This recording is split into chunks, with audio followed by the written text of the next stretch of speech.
बलूचिस्तान में अटैक हुआ है। मैं आपके पास वापस लौट रहा हूं। जरा बलूचिस्तान में एक बार फिर अटैक किया है पाकिस्तानी सेना पर। दो बड़े हमले हुए हैं बलूचिस्तान में।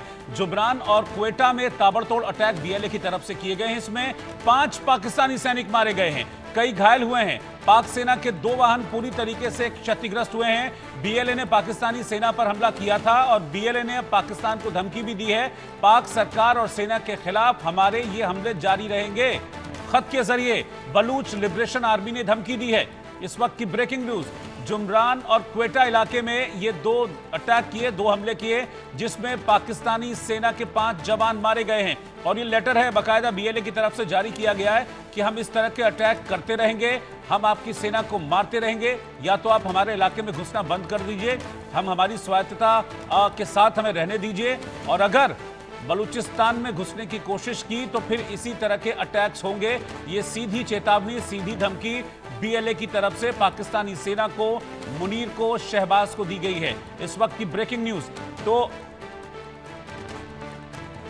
बड़ा अटैक, 5 पाकिस्तानी सैनिक मारे गए बलूचिस्तान में। उधर उत्तरी वजीरिस्तान यानी कि खैबर में भी एक पाकिस्तानी सैनिक मारा गया, लेकिन जैसा कि अभी अजय ने भी अपडेट किया कि 2 से 3 पाकिस्तानी सैनिकों के मारे जाने की खबर है।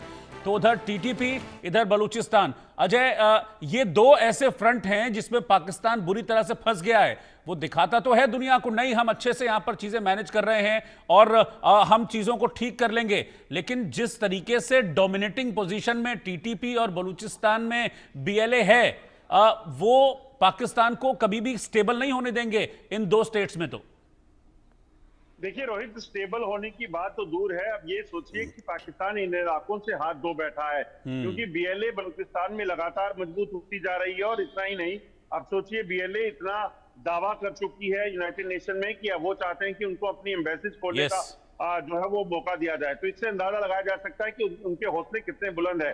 और सबसे बड़ी बात है कि आज युग जो चल रहा है वो ड्रोन वॉरफेयर का चल रहा है, एयर वॉरफेयर का चल रहा है। और ऐसे में टीटीपी जैसा एक संगठन जिसे पाकिस्तान ने खुद खड़ा किया था, आज वो इतना ताकतवर हो चुका है कि उनके खुद के पास ड्रोन है। आप ये सोचिए कि ड्रोन से हमले वो कर रहे हैं पाकिस्तानी सेना पर, तो अंदाजा लगाया जा सकता है कि किस तरीके से प्रिसाइज अटैक करके वो पाकिस्तानी सेना को निशाना बना सकते हैं। क्योंकि ये जो टीटीपी के लोग हैं, बीएलए के लोग हैं, ये पूरे इलाके में फैले हुए हैं।